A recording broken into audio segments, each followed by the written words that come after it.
चुनावाला building 14/16 good hello म्हणतो त्या दिवशी पण आपण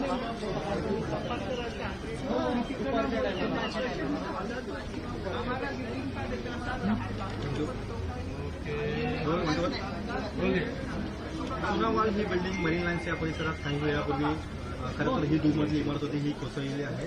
आपण पाहतोय की सध्या घटनास्थळी मनसे पदाधिकारी हे देखील आलेले आहेत. आपण त्यांच्याशी बातचीत करणार आहोत. खरं तर तुमच्या टीव्ही मध्ये स्वागत आहे. खरं तर तुम्ही आम्हाला वारंवार फोन देखील करत होता. आम्ही देखील या घटनास्थळी पोहोचलो आहे.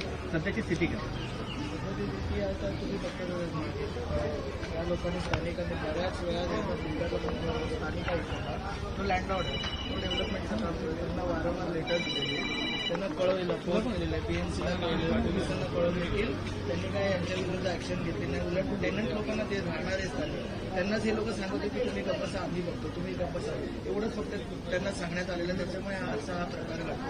खरं तर 100 जुनी इमारत आहे आणि धोकादायक आहे असं देखील म्हटलं होतं. नेमकं आहे जुन्या बिल्डिंग, पण वारंवार यांनी आता 2 ते 3 वर्षापूर्वी अख्खी बिल्डिंग या लोकांनी रिपेअर करून घेतली. तरी पण एवढं होऊन सुद्धा हा स्थानिक जो बिल्डर आता म्हणतो चौधरी म्हणून, ते काय ऐकायलाच तयार नाही. उलट ह्यांना गृहीत धरत होते की आम्ही करून देतो आणि हसण्यावर घालतो. नक्की हा जो संसद प्रकल्प आहे अध्यक्ष नक्की आमच्या विभागाचे साहेब आहेत. आम्ही नक्कीच हा वरबंद प्रकार जो पोहोचवा आणि त्यांना न्याय मिळवण्याचा. खरं तर मंत्र्याचे विभागाध्यक्ष देखील या ठिकाणी सध्या आलेले आहेत. वरिष्ठाध्यक्षापर्यंत हा त्यांनी मॅटर प्रकरण पोहोचवणार आहे. पण नेमकं जे घटना घडलेली आहे, आधी भिंत पडली काय, स्टेटेस पडला आणि त्यानंतर 3 जण सध्या जखमी झालेले, अजून ते आकडा वाढू शकतो का? आकडा वाढण्याची शक्यता कमी आहे. त्यानंतर ते जो भाग पडलेला आहे तो पूर्ण त्यांच्या बाथरूमचा भाग होता आणि त्यामुळे त्या पद्धतीने जे पडलेले आहे ते दादरचा भाग पडला आहे. आणि जे रूम्स आहेत ते तसे असल्यामुळे बरेच मनुष्यहानी थांबली, तिथं बरेच मनुष्यहानी झाली असती. कारण का जर बघितलं तुम्ही आता इथे ही जर त्याची जागा आता बघितलं तर इथे जरी काही केलं म्हणजे JCB आणून तर बाजूची बिल्डिंग पडणार आहे.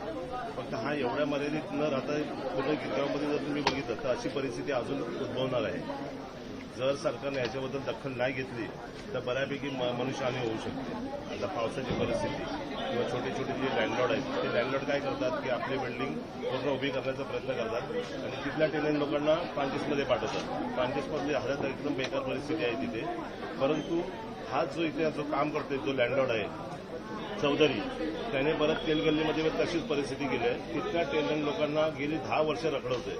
जर अशी जर पद्धत असेल तर सरकारने याच्याबद्दल एक वेगळ्या पद्धतीचा नियम ठेवला पाहिजे.